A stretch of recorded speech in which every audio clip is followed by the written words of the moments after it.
বঙ্গোপসাগরে একটি লঘুচাপ সৃষ্টি হয়েছে বলে জানিয়েছে আবহাওয়া অফিস।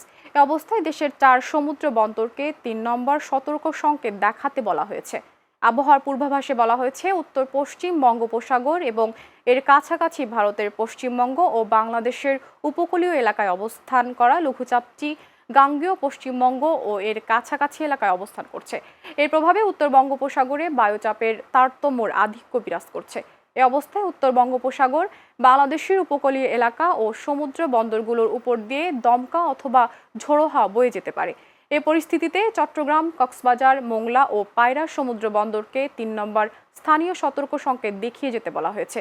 এছাড়া উত্তর বঙ্গোপসাগরে অবস্থান করা সকল মাছ ধরা নৌকা ও ট্রলারগুলোকে পরবর্তী নির্দেশ না দেওয়া পর্যন্ত উপকূলের কাছাকাছি থেকে সাবধানে চলাচল করতে বলা হয়েছে।